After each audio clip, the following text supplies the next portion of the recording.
Welcome to the Moon God Pod. I'm your host, JwowLax, aka Jason Harrell, and it's Moon God Monday. Every Monday, we've got an episode coming. Hope you guys enjoy this one because we are going back to our roots. We are a project all about AKU and the Moon Gods, and we have Tuggy, the Moon God, joining us today. Tuggy has been around the project for quite some time. I would certainly consider you an OG, although I don't know what the actual benchmark is to qualify as the actual OGs. We're going to get into that. But Tuggy, welcome to the show. Happy to have a fellow Moon God with us this morning. Thank you. Thank you for having me. Excited to be here. Absolutely. So, Tuggy, like I had to stop you when we were warming up for the show. Um, we all have like that introduction to NFTs or crypto. What was the first introduction for you into this space, into the crypto world, if you will? Yeah, I just my personal background led me to find crypto, and it's something I was really hungry for. The personal responsibility. My keys, my crypto. Something I was very passionate about. And I got in, fortunately, kind of early with Coinbase. I remember getting on Coinbase and buying all three of the cryptocurrencies they had at the time, which was, Bitcoin, ETH, and I think Litecoin. And just had fun learning about the technology. And once I had made a little bit of money doing that, I was like, well, what can I do with this stuff? And so I had heard a little bit about NFTs and started doing some research. And I didn't think it was for me until one day I was, every day I watch CNBC Squawk Box. Mhm. And I remember hearing that they were going to release a commemorative edition NFT for Mark Haynes when he called the bottom in '08 or '09. I can't remember which day it was, but we're going to do a special NFT. And I was like, I want that because that was when I had originally got into investing when I was in college. Okay. The crash was happening, and we were talking about it because I was going to B school. Everybody was talking about it, and I just remember that day. I remember watching it on TV when he called that because I turn on the news when I get to work and I just leave it on in the background, and I remember it like it was yesterday. So when they said they were doing that, I was like, hey. I got crypto. I could buy this thing. So that was the first NFT that I bought was Mark Haynes Calls the Bottom. So let's build a timeline. So you get into Coinbase. Around what time was that? What year? 2016, I think. So you had the run up for 2007, the ICO Yeah. bubble. I was buying it, ETH and stuff at like sub 300 or so dollars, and it went crazy. But I was more invested in Bitcoin, and that's when it went from something like 3,000 all the way up to 19, and then pretty much straight back. It sucked because I had it, I was making some good money, and then it really started to ramp up. So I started, investing more. By the end of it, I think I was in the red when it got back to 3,000 the second time. But I just stuck around. I liked it. It was still more than just a make money scheme for me. It was the oh shit button kind of a thing that I was investing in. I think So I think like what I'll get it more into this in a second for the NFTs, but like the early days of like the crypto and you could go even further back, the notorious pizza story. Um, but what is the conviction? Because a lot of newbies that come into crypto, they just, especially like right now, we're in this like Pepe, tornado of, seeing the ridiculous tweets where I put $50 in and now it's worth 1 million and all yeah, these like crazy. I don't believe the majority of those, and in fact, like I think the last I saw Pepe was down pretty hard from when it was kind of announced. Like, what's the conviction? Like, what's as an investor, were you thinking like when Bitcoin went in 2017 up, were you taking profits? Were you just kind of like, no, this is going to go further. This is long term. yeah, I was a true believer. I didn't take any profits at the top that first time and kind of invested more begrudgingly because I knew that this was probably going to happen. But I was thinking, 10, 20 years kind of time frame. And again, it wasn't like, oh, I'm going to make a ton of money off this and retire. I kind of told you in the beginning that I have a family business. So like, that's where, most of my net worth is this family owned business that we run. And for this is kind of like insurance policy. One person that I convinced me kind of to get into crypto was Chamath Palihapitiya, and he sort of described it as smuck insurance. And that's sort of the way I viewed it for a really long time. And then it went crazy. And then I took, closer look and really started diving into it. Next thing you know, I'm like, I've got thousands of NFTs. I'm invested in a Web3 company. It's just crazy. So was there a panic after 2017 to sell, or did you hold on to pretty much everything? No, it was fun money. So fortunately, I wasn't leveraged and had to sell. Again, I wasn't banking on it for like income, so I just stuck with it. So I wanted to be clear on that, because now I think we've definitely proven like you're an OG.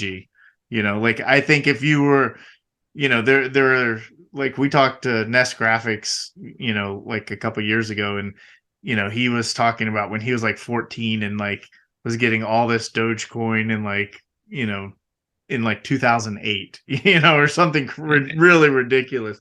But for the NFTs, and you told us like your first NFT, I think that one thing that's interesting that I personally like, especially even with a project, especially with a project like Aku, is that because I believe in what the project is building, like it's not about necessarily a price, like, oh, I'm trying to get out at this, exit point. Like I believe, like from the first time that I decided to become a moon god, like I'm investing into like a bigger project, and I knew it was going to take years. We had, that crazy bull run for 21 and 20, 20 and 21, which to me was actually kind of unexpected. So you buy this first NFT. Did you even have to buy the NFT from the CNBC? Yeah, yeah, you had to buy it.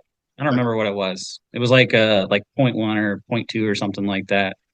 And now what's the progression following that? Where did you? It It's nothing. I mean, it was a commemorative thing that they did to I think the charity was Autism Speaks or something like that.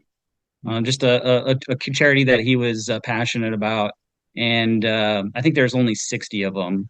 And Tillman Fertitta owns one. Yeah. Maybe he remembers. Well, I mean, so you get this one now.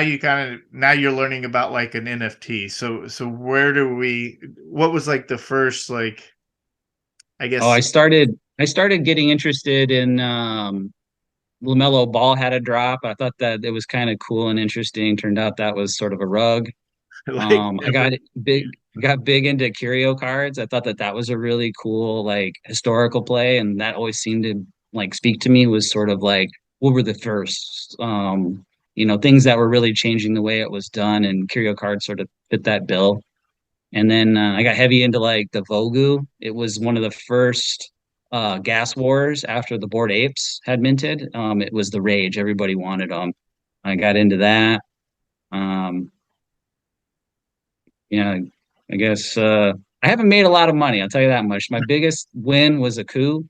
Yeah. From what I sold originally of the Akutars, more than paid for, I had like 60 plus chapters Wow. when the Akutar thing happened. So what I had sold from Akutars leading up to the mint, shortly thereafter, more than paid for all those chapters. But all of my other ventures were sort of a bust. Or not really a bust, but we're all down so bad it feels like a bust right now.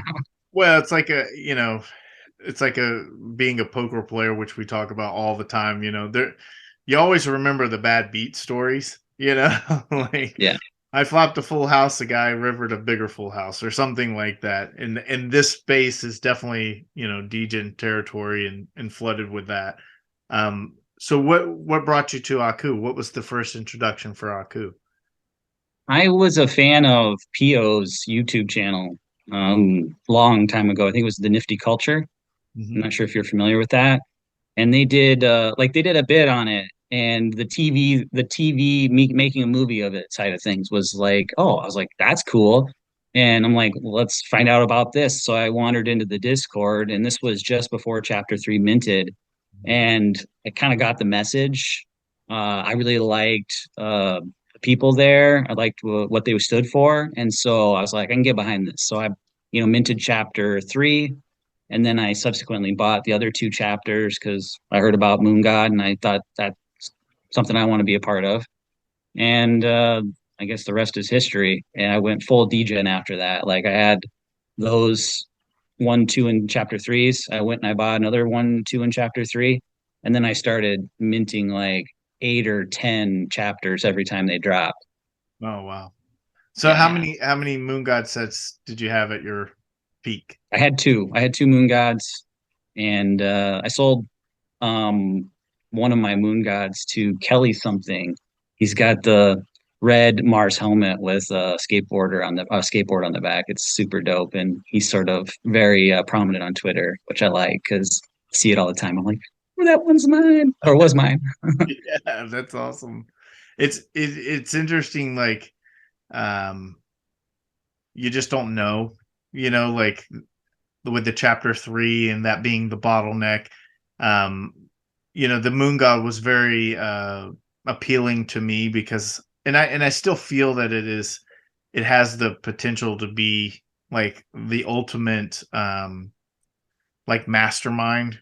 And that's what this show is all about. Like, certainly hearing your story and where your background is, but we've had so many guests and it's like, man, like if you really want to learn something, like I don't know anything about welding, but if there's somebody that wants to get into that business, like boom, he's got contact, with the Moon God, or then you got like Meta Mike in Nigeria, and then you got Wiggles doing his, thing, out of Australia, and there's a real potential there, like this elite status. As we've kind of progressed in the Aku world, it has certainly been like kind of a tough sledding of a year. Um, what was your initially like? Let's kind of just go to like the smart contract. Like, what was that like for you personally? Because you've got all these chapters, you've got all these Akutars, prices are crazy.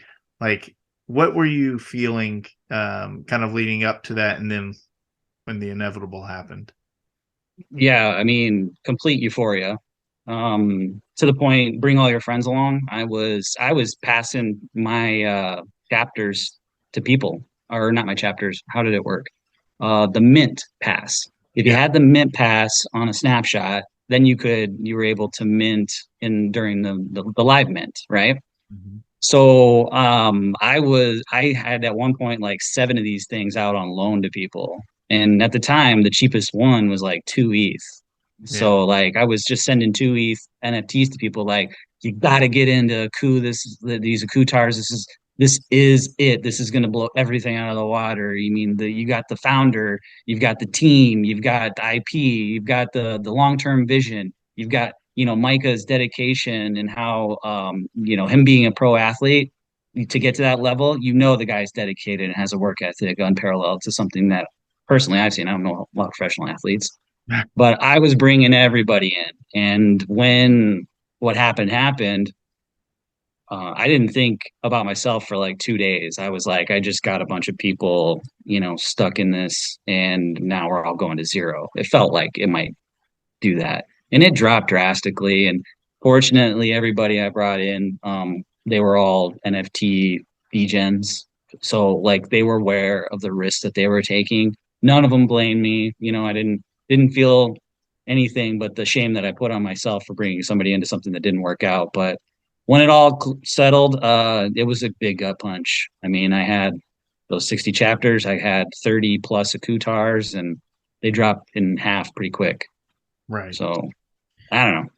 I mean, I bring it up just because we're kind of right in that, it's been 1 year, and sometimes it feels like it was forever ago, and then other times it feels like it was just moments ago. Um, but this is kind of like a new era for AKU, and I really kind of look like, while there are things I would like to see certainly the project do, um, I feel like just across the board, the whole NFT landscape is, obviously is really tanked. Like, but even cryptocurrency is tanked. Like if Yep. you just have to look at Ethereum and Bitcoin. You spoke about like your conviction just in the ICO days and when you were first getting into it. Where do you see, not a coup yet? We'll get to that one, but in the whole landscape of where we're going with just crypto and NFTs in general. Uh, I mean, it's hard to have an optimistic view right now because it sucks so bad. Things are not what they used to be.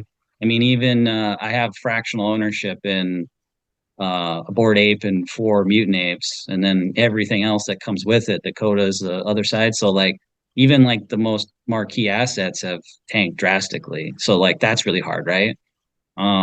I think we're less likely to see lots of big wins for people. Like a coup was a really big win for me. I mean, I don't know if anything like that'll ever happen again, even for another project, right? If it were like a brand new project, I don't know if it could do what that did. So I'm less optimistic about NFTs in general. I've been, pruning the bush, my NFT bush, and getting rid of anything that I'm not super convicted on. I still got my Moon God. I'll probably never let that one go. I've got my couple favorite OG Akutars. I probably won't let them go, but I've let go of a lot of them, mostly to just do other NFT stuff, and which I hadn't because I lost a lot of money on those too. Now I got the gains to deal with, the taxes.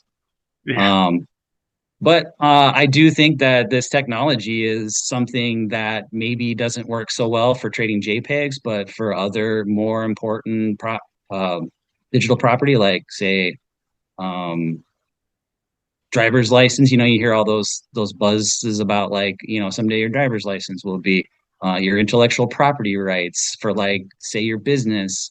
Company charters, all kinds of stuff could reside on the blockchain one day, and so there is a ton of opportunity. I'm trying to focus on my favorite projects because I do like doing this, although I haven't done really well at it. Um, so I still have that NFT itch I like to scratch, but more I'm focused on like the picks and shovels of Web3. What's gonna make things better, and how can we benefit from like providing some of the back end stuff that the non-sexy stuff usually works well. I mean, talking about this gas business that I'm in, it's something that once you find it, you dedicate yourself to it. Um, it'll provide for generations. Well, I'm trying to find something of my own, but in something that I'm really passionate about, like Web3. absolutely.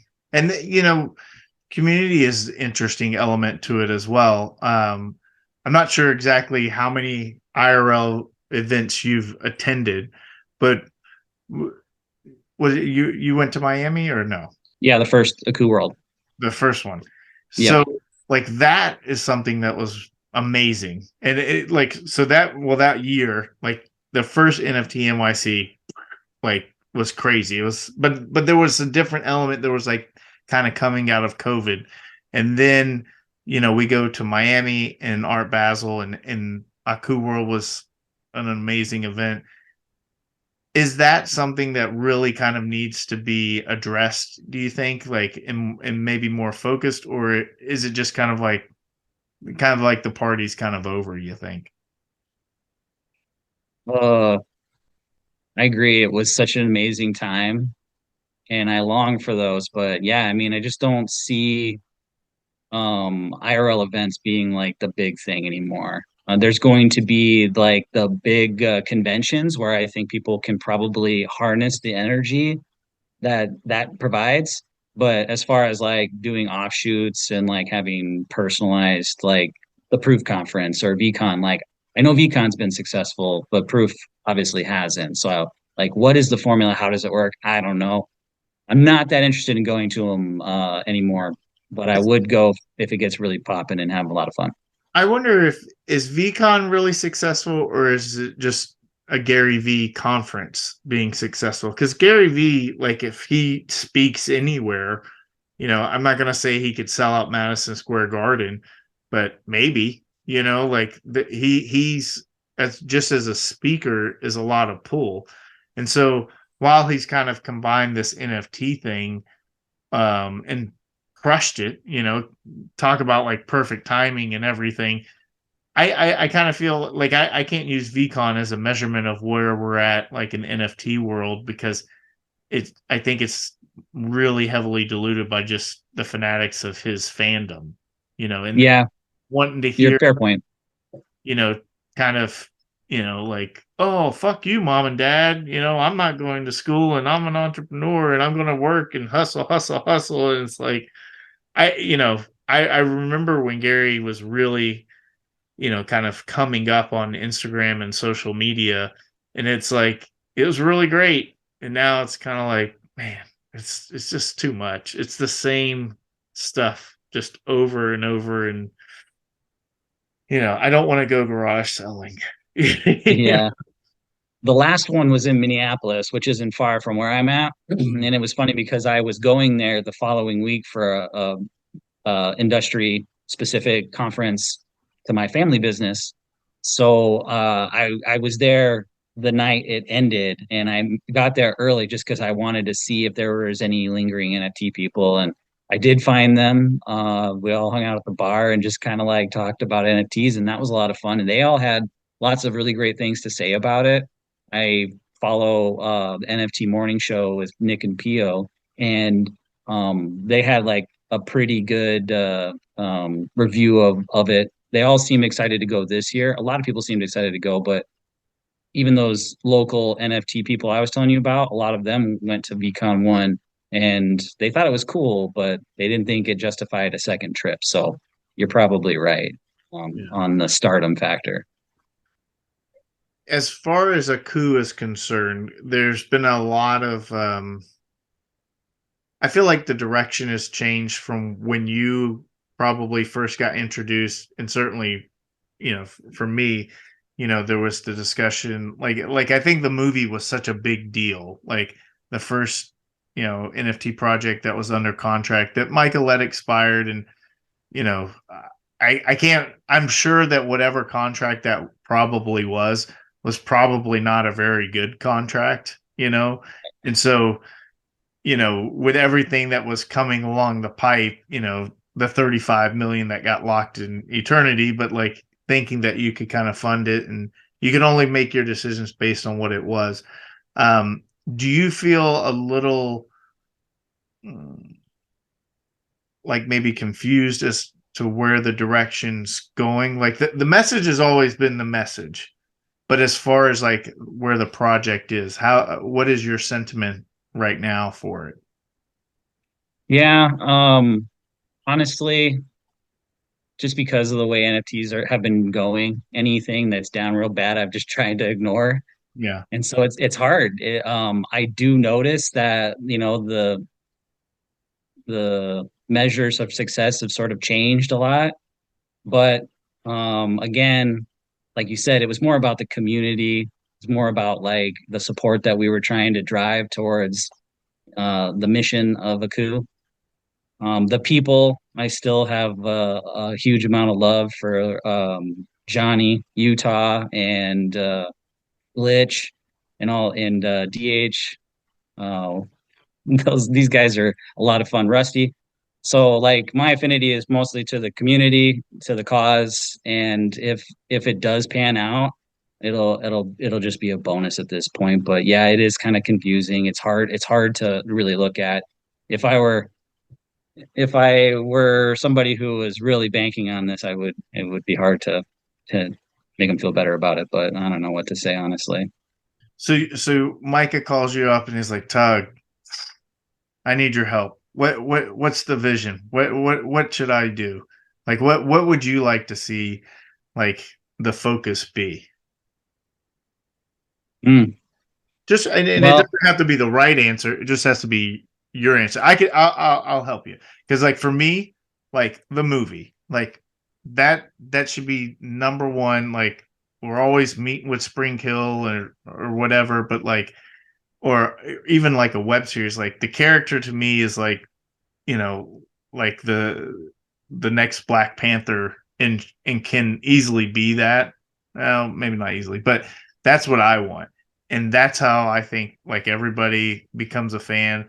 And, ideally it helps lift the NFTs, but at least the IP is something massive, Right. that's been my number one thing from the beginning. Yeah. I would like to see some sort of like even short, something along the lines of the chapter ones where they were doing those videos.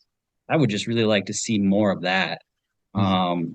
And then it's good to see that they're getting back out on Twitter. I've seen the spaces pop up. I've been super busy, but I've been seeing um, Micah and the AKU team showing up for some spaces, doing those town halls, which I really appreciate.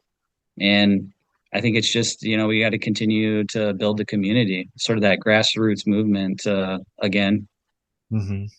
But I like your idea of more deliverable movie sort of direction.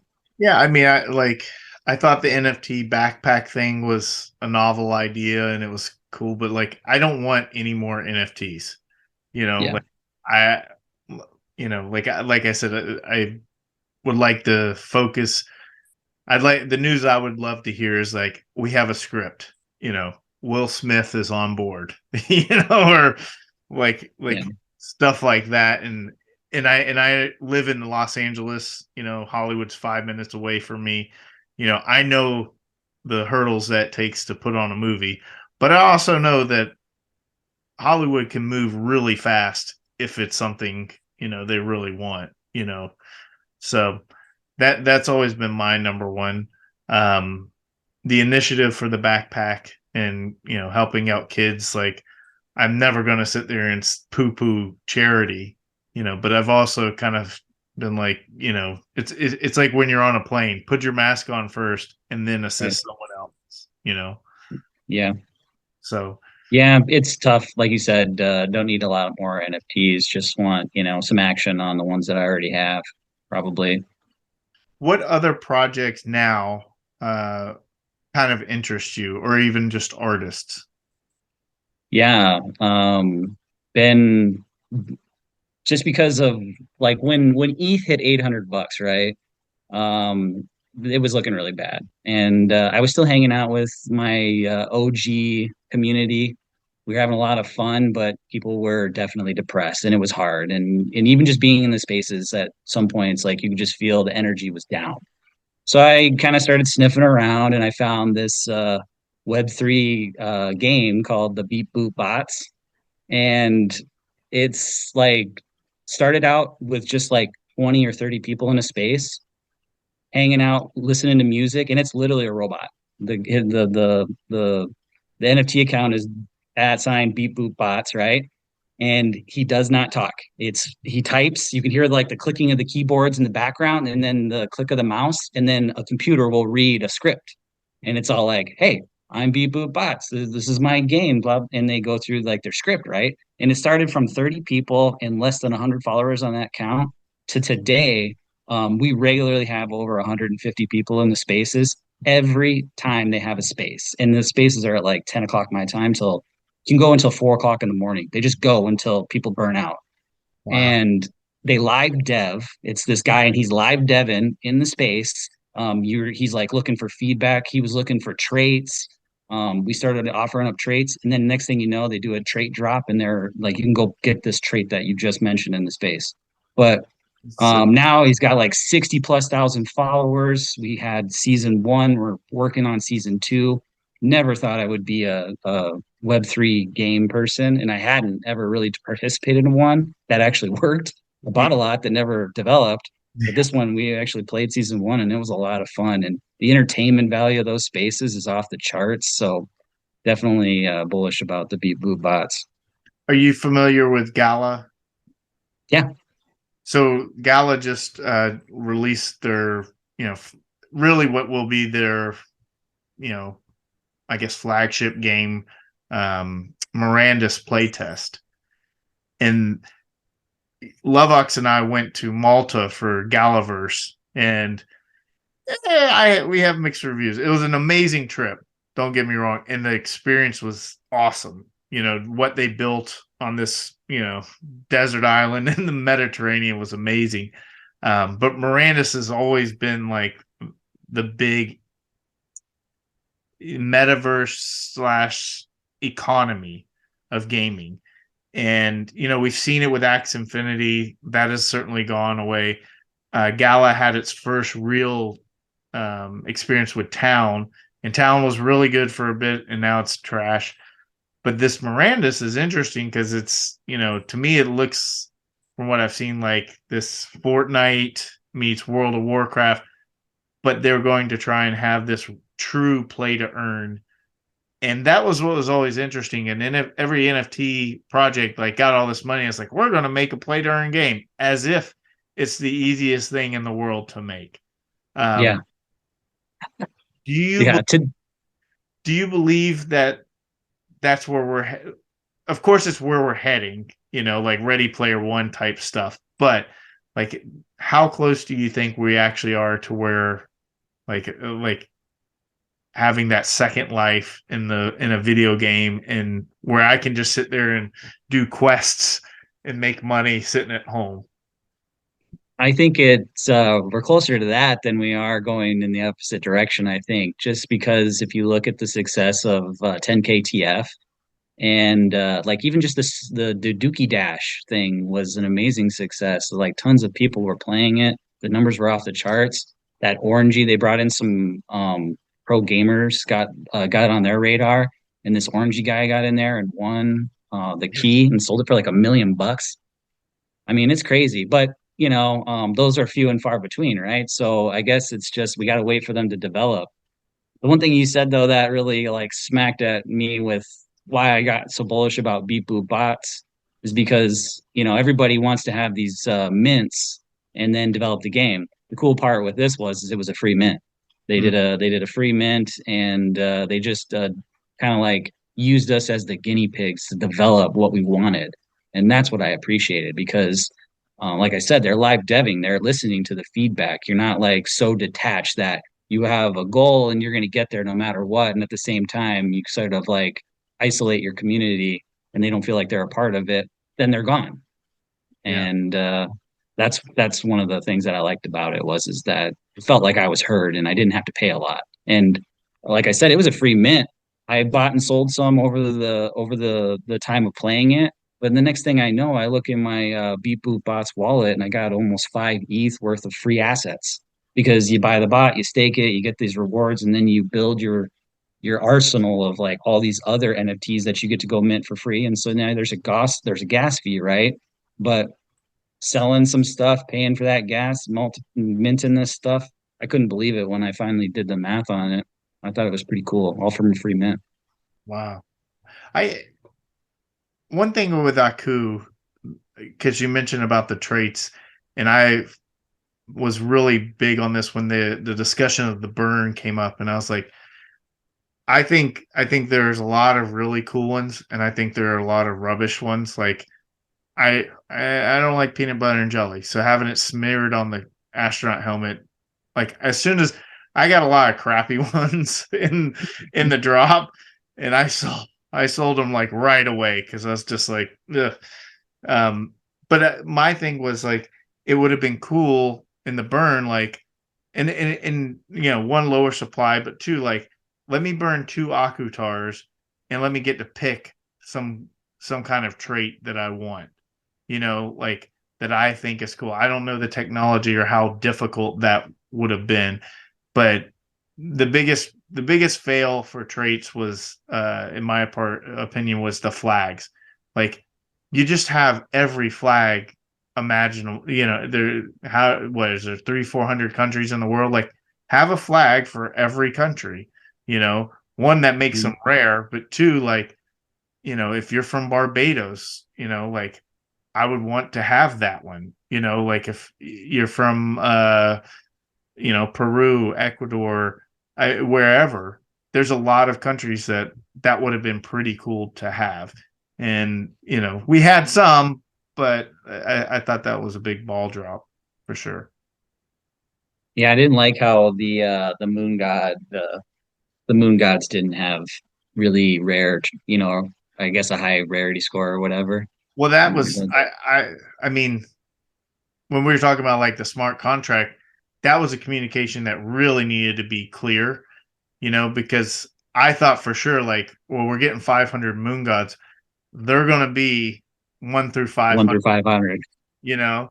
And now, and then, okay, there was the handmade ones, which were cool. Like, those can be ahead of moon gods, but like for sure, like, and the fact that like the OG backgrounds too, like I got an OG that was ranked like 14,500, and I'm like, I would have totally sold that pass for 15,000 if I knew like it was going to affect the ranking so bad. Like I don't know how what besides rankings or whatever, but you know that was yeah that was tough.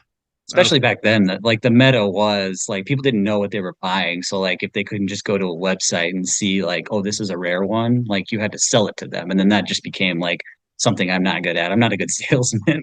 yeah yeah yeah. It's interesting. I have the moon god for the pod. I had three, but of course I got hacked and lost two of them. But I was not very attached to many of them. I did get Rusty was able to buy back like two of my Akutars, like thankful for the community to kind of, help me out there. And it's a Kobe wizard staff, like a Kobe Bryant. And of course, I'm actually a LeBron fan, but I live in LA and Kobe's, you know, pretty pretty amazing. So I was happy to keep that one. Um, so I am curious, are you more of a chapter guy or an Akutar guy? I'm gonna guess chapters. Chapter, yeah. I thinned out after the mint and stuff. I thinned out, some of the multiples that I had. Like I said, I was buying 10 and 8 chapters, like crazy. I mean, or 10 or 8 of each. So I started selling some of those, but I still have 2 full sets and then a bunch of extras of various chapters.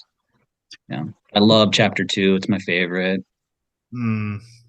Yeah. I one always gets me. One's just such a like a Yeah, move, like I chapter two, one and two are really good. Chapter three I like, but it's really sad. yeah. Like I like it because I relate to it more so than like actually liking it. But that was those were great. I thought it was kind of hard because during the PFP craze, like you had to kind of do a PFP eventually, you know. Um, but it was always kind of hard to like sell people on getting the chapter. But everyone that saw them was like, "Man, this is so cool," Like it's like Hmm.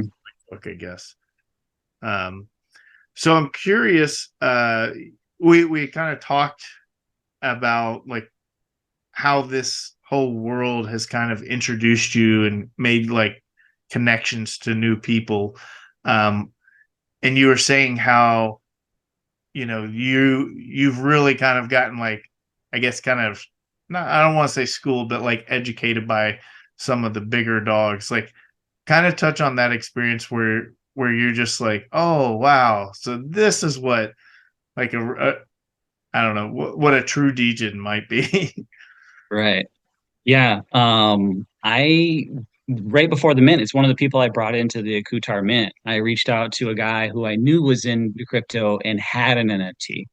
I didn't know to what extent, but he's very wealthy, very well respected community member. And so I was like, hey, I need to talk to somebody because I'm literally sitting on $1 million worth of NFTs. Like, I don't know what to do.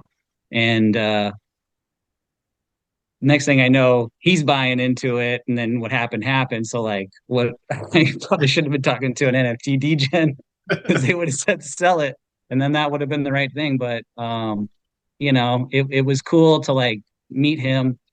He listened to me tell my story. We talked. He didn't really get into it. Sorry. he didn't really get into it.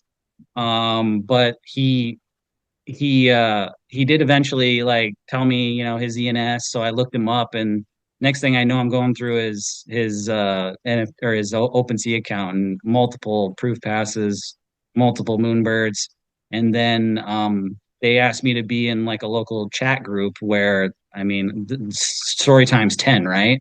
Mm. Even recently, like they were telling me how one of these guys minted 100+ checks for $8. Wow.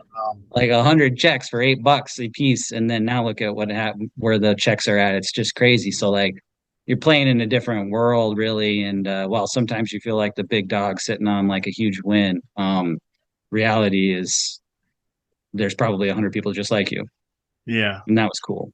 And like I said, get into that chat for NFTs, and we were talking, all kinds of stuff. And then the next thing I know, like they're dropping some alpha on me, and I make a quick bag here or there, and that's cool too. It's definitely like I feel like walking around, like I just know something that other people like it's fascinating Oh to yeah, me. Like when I wear like my Aku hoodie, they're like, "Oh, that's a cool hoodie." And I'm like, "You have no idea what this is, do you?" And even there you go. And even like I'm always on the lookout for like Bored Ape hoodies. And I actually saw somebody with like a Bored Ape sticker like, and I don't know if it's like a promotion. so we got our Bored Ape hats, and then here's Yeah, our here's our ape, the crying eyes, yeah, number 8252. yeah, But that's the one that I have with my group. And yeah, totally. You feel like I don't know. I'm waiting for somebody to say, "Hey, that's a Bored Ape shirt. Tell me about it." yeah. Hasn't happened. When I first started playing poker, like on a semi-professional level, and like the first time I went to the World Series of Poker, like I was such a nerd because I would see somebody, like I'd see Daniel Negreanu or Phil Ivey, and I would be like, oh my god! And I was with my dad. I was like, that's Phil Ivey. He's like, who?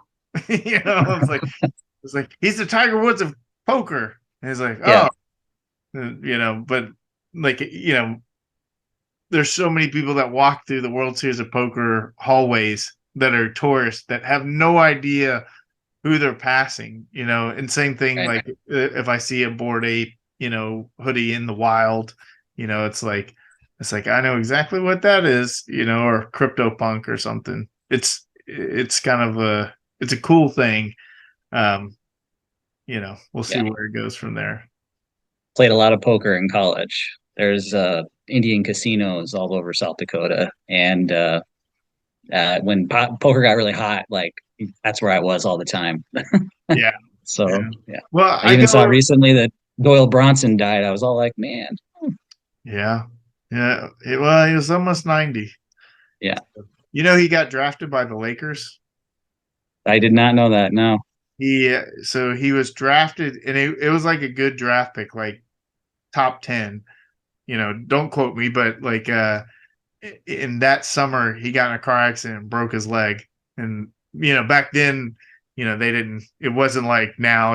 Like right, if Wembyamba, tears his Achilles tomorrow, they're still going to draft him number one and wait for him, pay him millions of dollars and wait for him to rehab. But so he needed money and started playing poker, and the rest is kind of history. And those he had.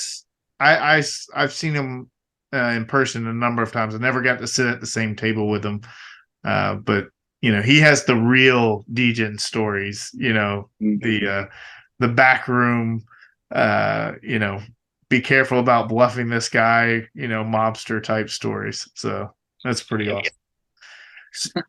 Well, we're getting close to the end, and I want to. I always finish with two questions. Um, I want to know, being in South Dakota, where would you like to travel that you haven't been to, but would be more off the wall? Like, a lot of people say, "Oh, I'd like to go to Hawaii or Paris or whatever," but like something completely random that people will be like, "Wait, where? Where's your Uh, Where's your number? Viking River cruise. I want to go tour the European countries and see all the historical sites, the medieval stuff. That's just I love history. I love Okay. watching documentaries and then like the idea of like doing a cruise down the rivers of Europe and like seeing all the things I want to see really, really appeals to me. Yeah. I've been to Iceland. Iceland's amazing. Definitely check. You're actually Yeah. close. I think I flew over South Dakota on my way to Iceland. So, you know, that's a Yeah. short. And we always want to wrap it up with who that you could help us get. You have to be able to help us get them. Who would you like to see on the Moon God Pod? Oh yeah. Should try to get NFT Sniper Bot on here. Okay. Do I you wonder if he'd do it. He's a moon god. I talked him into buying his last chapter right before the mint, and he's one of the people I lent my mint pass to. But he'd be interesting just because he's a huge ape homie. He's got a ton of apes, got a ton of mutants. Does it for a living, so it'd be somebody cool to talk to. all right? This is where you got to help us out. You got to send them a message because I have found that sending unsolicited DMs is sometimes difficult. So, like, I got to get that one little bridge, and we've Yeah, been able to get like some really, it's taken me down some different roads. Like the guy that we just had on this week, Jerome Mallow from Montreal, the founder of Elon Future, which is like a blockchain electric renewable energy company. Like that that happened from like because of Glass Crown and her art, and she's from South Dakota. I'm like, I texted her after I talked to him. I'm like, how in the world did you ever connect with this dude? Like, but it's you know, especially in the Twitter sphere, if you will, yeah, like it can become a very small world. So yeah. Discord is a petri dish as well. yeah, yeah. Well, awesome having you on, Tuggy. And for all of you viewers out there, obviously, if you've made it this far, then you are enjoying our content. Like, comment, subscribe, do all those good things so that we can spread the word about AKU and Micah Johnson's vision.